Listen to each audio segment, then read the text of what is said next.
നമസ്കാരം. ലോക്സഭാ തെരഞ്ഞെടുപ്പിൽ കേരളത്തിലെ 20 സീറ്റിലും UDF സ്ഥാനാർത്ഥികൾ വിജയിക്കുമെന്ന ഉറച്ച ആത്മവിശ്വാസമുണ്ടെന്ന് പ്രതിപക്ഷ നേതാവ് VD സതീശൻ. കഴിഞ്ഞ തെരഞ്ഞെടുപ്പിൽ തുച്ഛമായ വോട്ടുകൾക്ക് നഷ്ടമായ ആലപ്പുഴയിൽ ഇത്തവണ KC വേണുഗോപാൽ വൻ ഭൂരിപക്ഷത്തിൽ വിജയിക്കും. ദേശീയ തലത്തിലും കോൺഗ്രസിനും ഇന്ത്യ മുന്നണിക്കും അനുകൂലമായ നിശബ്ദ തരംഗമുണ്ട്. ന്യൂനപക്ഷങ്ങൾ മാത്രമല്ല, ഇന്ത്യയെ സ്നേഹിക്കുന്ന എല്ലാവരും BJP ഇനിയും അധികാരത്തിൽ എത്തരുതെന്ന് ആഗ്രഹിക്കുന്നുണ്ട്. ജനാധിപത്യ വിരുദ്ധതയും വർഗീയതയും ഇനിയും ആവർത്തിക്കപ്പെടാൻ പാടില്ലെന്ന് ബോധ്യമുള്ള ജനത BJPക്കെതിരെ വോട്ട് ചെയ്യുമെന്നാണ് പ്രതീക്ഷയെന്നും കോൺഗ്രസ് നേതാവ് പറഞ്ഞു. മുഖ്യമന്ത്രി പിണറായി വിജയനെ പ്രതിപക്ഷ നേതാവ് കടന്നാക്രമിക്കുകയും ചെയ്തു. നേരത്തെ രാഹുൽ ഗാന്ധി പരിഹസിച്ച് മുഖ്യമന്ത്രി പിണറായി വിജയൻ രംഗത്ത് വന്നിരുന്നു.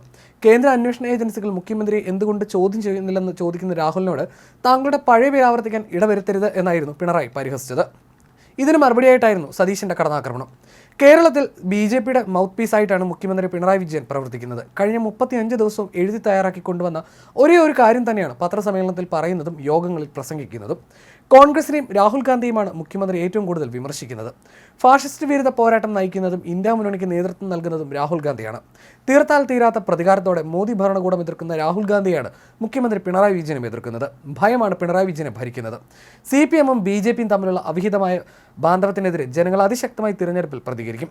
പിണറായി വിജയൻ എന്തിനാണ് എന്നെ വിമർശിക്കുന്നതെന്നും താങ്കൾ എന്തുകൊണ്ടാണ് മോദിയും BJPയും വിമർശിക്കാത്തതെന്നുമായിരുന്നു രാഹുൽ ഗാന്ധി ചോദിച്ചത്. മോദിയെ വിമർശിക്കുന്ന എല്ലാ ഭരണകൂടങ്ങളെയും വേട്ടയാടുകയാണ്. 2 മുഖ്യമന്ത്രിമാർ ജയിലിലാണ്. എന്നിട്ടും താങ്കൾക്ക് കേന്ദ്ര ഏജൻസികൾ ഒരു നോട്ടീസ് പോലും കിട്ടിയിട്ടില്ലല്ലോ എന്നാണ് രാഹുൽ ഗാന്ധി ചോദിച്ചത്. ഇത് ശരിയല്ലേ? പ്രിൻസിപ്പൽ സെക്രട്ടറി ലൈഫ് മിഷൻ കോഴയിൽ ജയിലിലായിട്ടും മുഖ്യമന്ത്രിയുടെ മൊഴി പോലും എടുത്തില്ല. ലാവ്ലിൻ കേസ് എന്തുകൊണ്ടാണ് 38 തവണ മാറ്റിവെച്ചത്? കേന്ദ്ര ഏജൻസികൾക്ക് കേരളത്തിൽ മൃദു സമീപനമാണ്. രാഷ്ട്രീയ എതിരാളികളെ അധിക്ഷേപിക്കുന്ന ക്യാമ്പയിൻ 2014 തുടങ്ങിയിരുന്നു. BJP രാഹുൽ ഗാന്ധിയെ പരിഹസിച്ച് വിളിക്കുന്ന പേര് പിണറായി വിജയൻ വിളിക്കട്ടെ. മോദിയുടെ തോളിൽ കൈയിട്ട് പിണറായിയും ആ പേര് വിളിക്കട്ടെ. അപ്പോൾ ജനങ്ങൾക്ക് മനസ്സിലാകും പിണറായി ആരാണെന്ന്.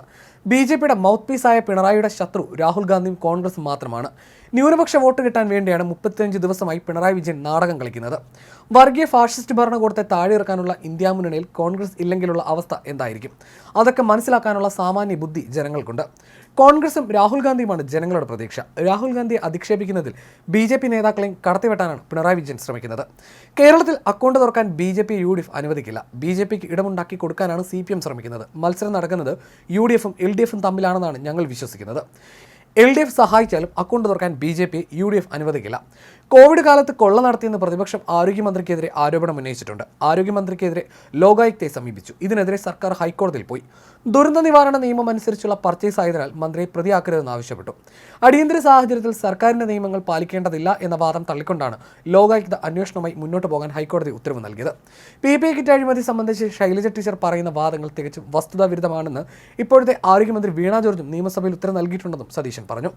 വ്യക്തമായ തെളിവുകളുടെ അടിസ്ഥാനത്തിലാണ് ആരോപണം ഉന്നയിച്ചത്. 1032 കോടിയുടെ അഴിമതിയാണ് നടത്തിയത്. മരണവീട്ടിൽ നിന്ന് പോക്കറ്റ് അടിക്കുന്നത് പോലെയാണ് കോവിഡ് കാലത്ത് പോക്കറ്റ് അടിച്ചത്. 28,000 കോവിഡ് മരണങ്ങളാണ് ഒളിപ്പിച്ചു വെച്ചത്. എന്നിട്ടാണ് ലോകത്ത് 1-ാം സ്ഥാനത്തെന്ന് പറഞ്ഞത്.